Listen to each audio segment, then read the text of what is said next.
Maka aku melihat anak domba itu membuka yang pertama dari ketujuh meterai itu. Dan aku mendengar yang pertama dari keempat makhluk itu berkata dengan suara bagaikan bunyi guru, "Mari." Dan aku melihat sesungguhnya ada seekor kuda putih dan orang yang menungganginya memegang sebuah panah, dan kepadanya dikaruniakan sebuah mahkota. Lalu ia maju sebagai pemenang untuk merebut kemenangan. Dan ketika anak domba itu membuka meterai yang kedua, aku mendengar makhluk yang kedua berkata, "Mari." Dan majulah seekor kuda lain, seekor kuda merah padam, dan orang yang menungganginya dikaruniakan kuasa untuk mengambil damai sejahtera dari atas bumi, sehingga mereka saling membunuh, dan kepadanya dikaruniakan sebilah pedang yang besar.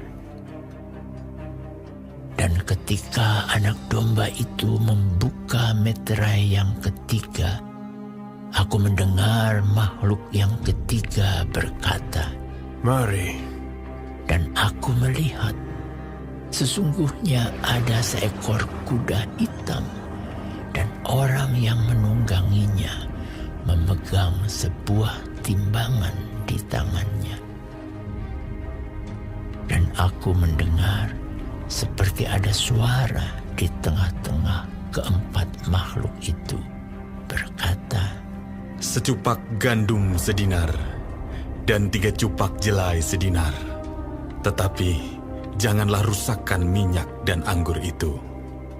Dan ketika anak domba itu membuka meterai yang keempat, aku mendengar suara makhluk yang keempat berkata, "Mari." Dan aku melihat sesungguhnya ada seekor kuda hijau kuning, dan orang yang menungganginya bernama Maut, dan kerajaan maut mengikutinya. Dan kepada mereka diberikan kuasa atas 1/4 dari bumi untuk membunuh dengan pedang, dan dengan kelaparan dan sampar, dan dengan binatang-binatang buas yang di bumi. Dan ketika anak domba itu membuka meterai yang kelima, aku melihat di bawah mezbah jiwa-jiwa mereka yang telah dibunuh oleh karena firman Allah dan oleh karena kesaksian yang mereka miliki. Dan mereka berseru dengan suara nyaring, katanya, "Berapa lamakah lagi, ya penguasa yang kudus dan benar, engkau tidak menghakimi dan tidak membalaskan darah kami kepada mereka yang diam di bumi?" Dan kepada mereka masing-masing diberikan sehelai jubah putih, dan kepada mereka dikatakan bahwa mereka harus beristirahat sedikit waktu lagi hingga genap jumlah kawan-kawan pelayan dan saudara-saudara mereka yang akan dibunuh sama seperti mereka. Maka aku melihat ketika anak domba itu membuka meterai yang keenam, sesungguhnya terjadilah gempa bumi yang dahsyat, dan matahari menjadi hitam bagaikan karung rambut, dan bulan menjadi merah seluruhnya bagaikan darah. Dan bintang-bintang di langit berjatuhan ke atas bumi bagaikan pohon ara menggugurkan buah-buahnya yang mentah apabila ia digoncang angin yang kencang. Maka menyusutlah langit bagaikan gulungan kitab yang digulung, dan tergeserlah gunung-gunung dan pulau-pulau dari tempatnya. Dan raja-raja di bumi, dan pembesar-pembesar serta perwira-perwira, dan orang-orang kaya serta orang-orang berkuasa, dan semua budak serta orang merdeka bersembunyi ke dalam gua-gua dan celah-celah batu karang di gunung. Dan mereka berkata kepada gunung-gunung dan kepada batu-batu karang itu, Runtuhlah menimpa kami, dan sembunyikanlah kami terhadap Dia yang duduk di atas tahta dan terhadap murka anak domba itu. sebab sudah tiba hari besar murka mereka, dan siapakah yang dapat bertahan?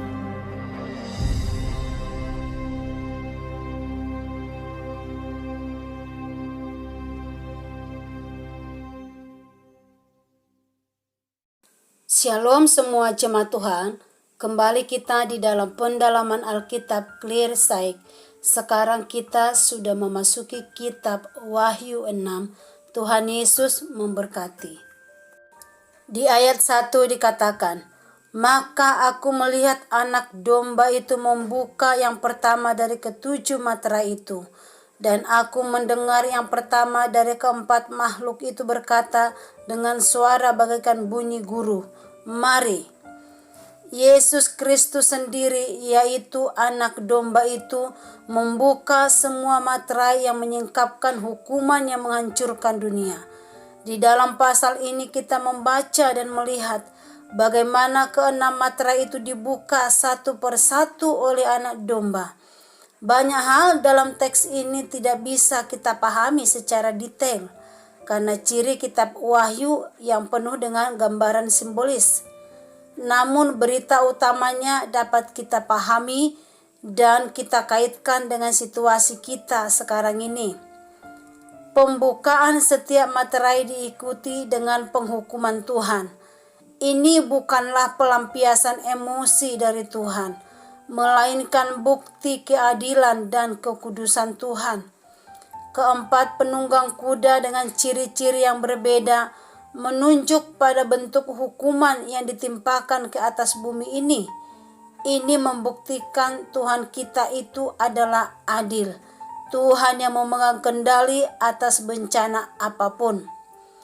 Umat Tuhan akan tetap menghadapi tekanan, permusuhan, bahkan aniaya dari dunia ini. Tetapi Tuhan tidak pernah meninggalkan kita. Ini terlihat ketika materai kelima dibuka. Jiwa-jiwa yang telah dibunuh mewakili semua orang percaya dalam segala zaman yang mengalami penderitaan karena mempertahankan iman. Tuhan memberikan jubah putih bagi mereka, dikatakan di ayat 11. Dan kepada mereka masing-masing diberikan sehelai jubah putih, dan kepada mereka dikatakan bahwa mereka harus beristirahat sedikit waktu lagi, hingga genap jumlah kawan-kawan pelayan dan saudara-saudara mereka yang akan dibunuh sama seperti mereka. Dia para martir menyadarkan kita bahwa pembalasan Tuhan yang adil dan terwujud dalam waktunya Tuhan. Berapa lama lagi? Kita tidak tahu, tetapi Tuhan pasti bertindak.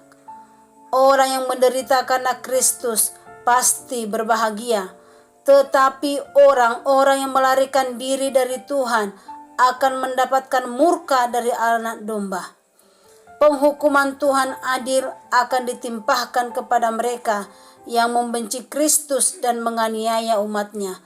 Tuhan tidak pernah meninggalkan kita, walaupun seolah-olah kita berkata kalau Tuhan itu tidak peduli, tidak mendengarkan doa. Namun firman ini memberikan kita kepastian untuk tetap setia dan percaya kalau Tuhan kita itu adalah Tuhan yang adil. Oleh karena itu, marilah kita tetap setia dan sabar dalam menantikan tindakan Tuhan yang adil itu. Amin. Tuhan Yesus memberkati.